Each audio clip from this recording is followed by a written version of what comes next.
There once was a lass named Rowling who was a transphobic fuck.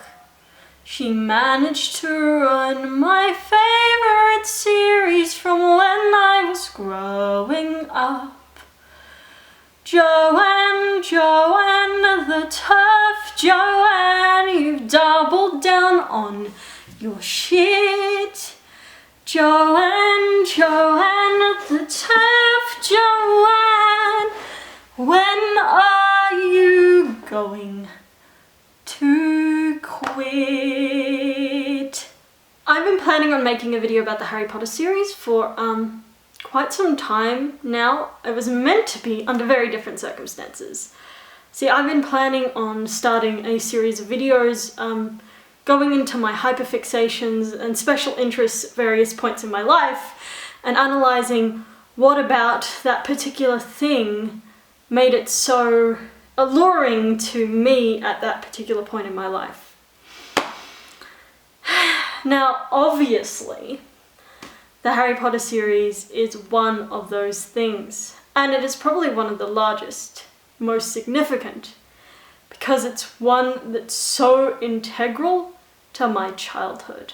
Harry Potter is probably the most significant of all of my childhood fixations, special interests. I don't know what to call it. I'm both autistic and have ADHD, and so the way I relate to that concept of being so focused on one particular thing and only one particular thing, and it is so dear to you and basically nothing else exists, really.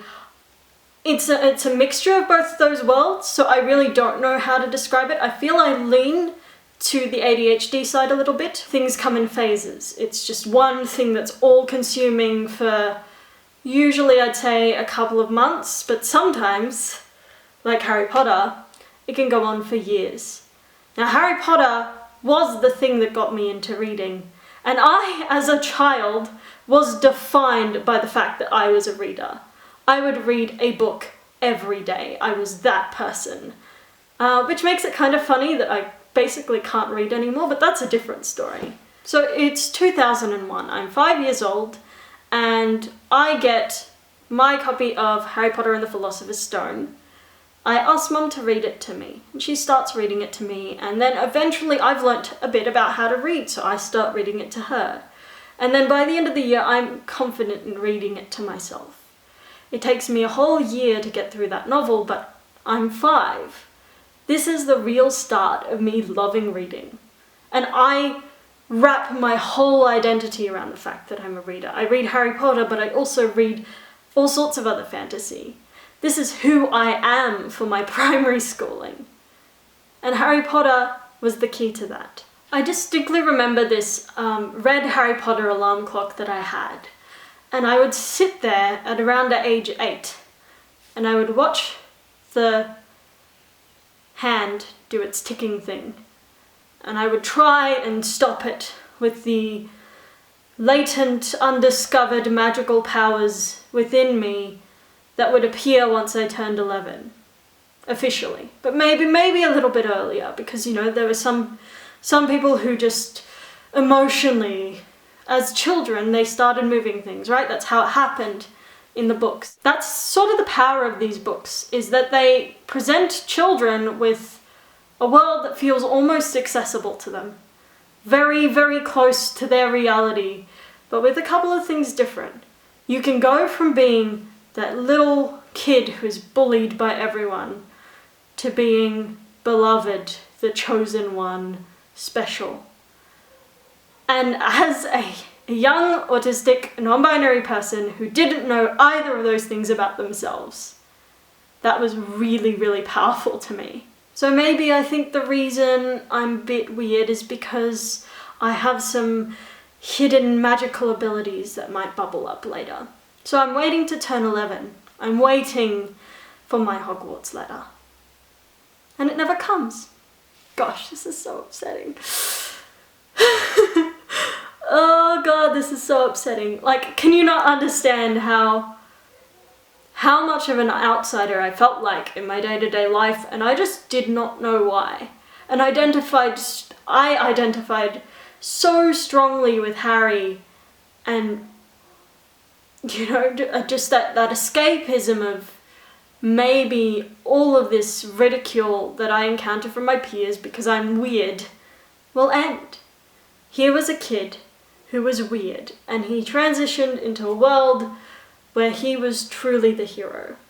And my God, I wanted that. I grew up a bit. I no longer see these books as works of fact, as an expose on the real magical world that exists, but as fiction. And I fall in love with the characters. I really identify with Hermione, the bushy-haired, weird kid who's obsessed with books and academia. That defined my entire young life. Like, I was the nerd child. That was me. I wanted desperately to be a tomboy, hence my initial identification with Harry. Tomboy was the closest I had to non-binary, right? But that wasn't me, and eventually I grew to accept that I would always be the child with my head in the books. I would always be the child with the good grades and the smart one. But I didn't want that to define me. I wanted to be defined by my bravery, by the fact that I would change the world as well. And so Hermione was a great role model for me. I fall in love with the films as well. In particular, look, autistic community, you know where this is going. Prisoner of Azkaban.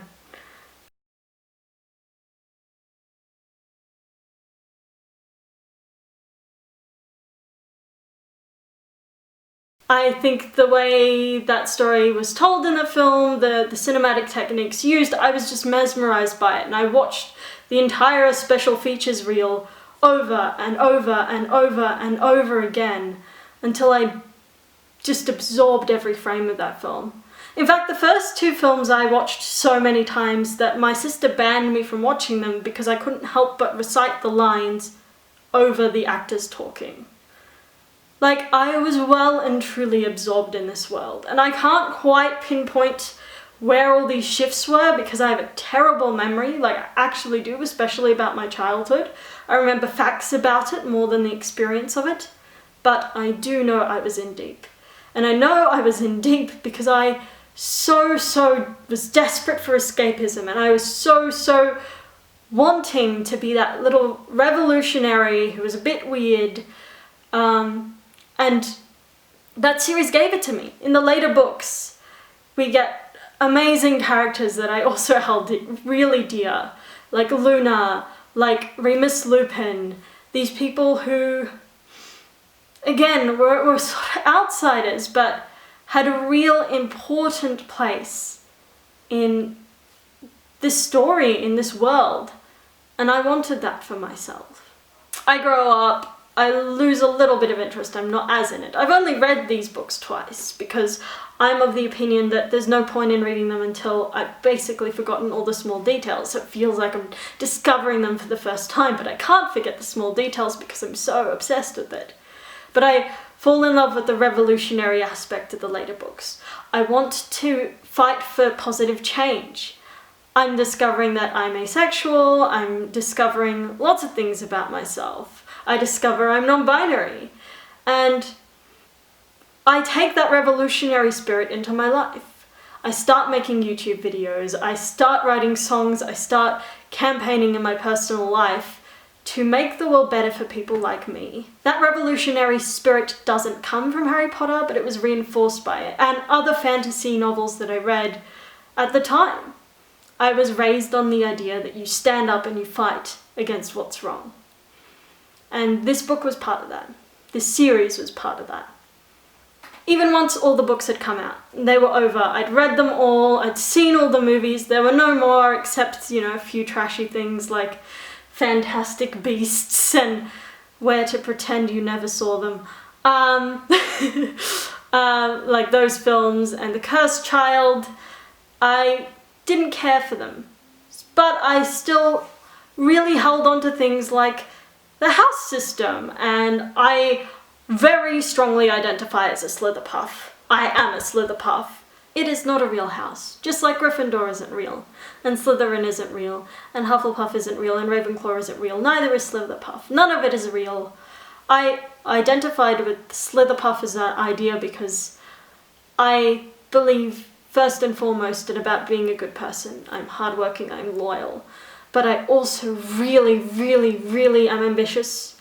I want to change the world. I want to make a difference. I want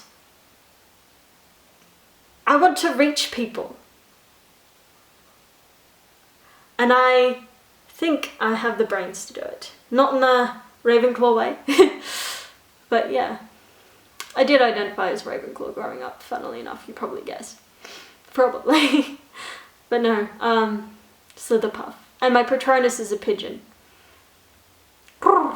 They are really smart, but they're also really dumb. Like, you can teach them cool shit, but their default state is, where's the food? I can recount a billion facts about those books, about these movies. I have merch like no one can guess, even though I keep losing bits because ADHD and I can't keep track of anything. Even though I'm mad at J.K. Rowling, it's still fun. I don't know, it's confusing, and that's the hard part, because I am so mad. I'm so mad.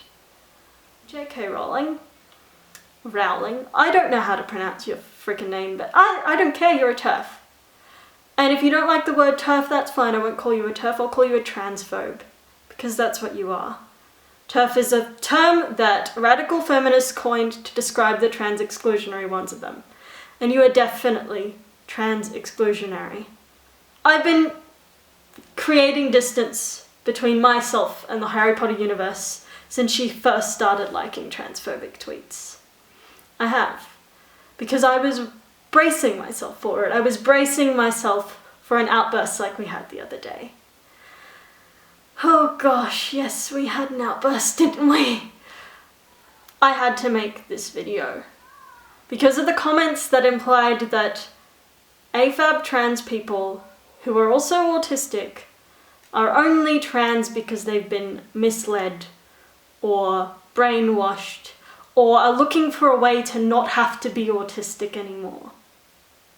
Like, not only is that incredibly wrong, it's incredibly fucked up from the series that gave me, as a non-binary trans person, as an autistic person, as someone who felt like an outsider, it gave me a place to belong. That gave me a way to interact with other people from all walks of life. Like, we all knew what our Hogwarts house was. We all knew what our Patronus was. We could easily have that as a conversation point, and I had so many groups of people that I just had pure solidarity with because of this series. This series was my escape, but you know what? I was confused before. Before I knew what non-binary was, I was confused. I was that child looking desperately for something to hold on to, some sort of way where I could feel like I belonged. Because I didn't feel like I belonged in the world I was in. And that's not because I didn't belong, it's because I didn't know who I was. And now I do. And everything is so much better for it. And it really, really sucks that a series that I fell in love with for its ability to show me that maybe there was a chance I could fit in, to just be torn down by the person who wrote it. It is vile. It is absolutely vile, and I'm not going to spend any time refuting her ridiculous points, which have been refuted over and over and over again when they've been said by people like her and her gross, awful friends. Like, all trans people want, all autistic people want, is to just live their frickin' lives without people trying to make anything harder. Right? That's all I want. I just want the world to be accepting, accommodating, accessible, right? I don't want to make anyone trans that isn't trans. Like, that's impossible, for one. But number two, like, trans people know how traumatic it is to be assigned a gender that isn't your true gender. Why would we want to put anyone else through that? Like, come on. And I'm not here to argue. I'm just here to express my feelings because I'm an advocate for the trans community and I'm an advocate for the autistic community. I live in this intersection and I live in a world where Harry Potter once was the center of everything I did. So yeah, I'm pissed off. And yes, I had to say something. So this is not what this series will usually be. I think I want to actually more in depth break down what I loved about a piece, but there was just so much going in the world that I had to make some commentary on it now. I wasn't ready to make the Harry Potter deep dive video. Maybe I will still do that as a deep dive and this can just be the little taster version. I don't know. But I had to respond to this, just in my heart. Because it was just eating me up inside, just keep all these feelings to myself. Especially when I already had the beginnings of a script. Now obviously this is an unscripted video, I did not have time to properly script my thoughts. So there may be something I've said that doesn't quite line up. Maybe I said something that doesn't make sense. And that's fine, I don't believe I've said anything offensive to anyone, except maybe TERFs. But I don't care if I've offended a TERF. Their entire worldview is offensive. So, you know, tit for tat. That's enough ranting. Farewell, have a good afternoon. Give some transphobes hell for me. And Black Lives Matter. I'll put some links in the description for some organisations where you can support black trans people. Here in Australia, I recommend Black Rainbow. They do excellent work. But regardless, catch ya. There once was a lass named Rowling who was a transphobic fuck. She managed to ruin my favourite series from when I was growing up.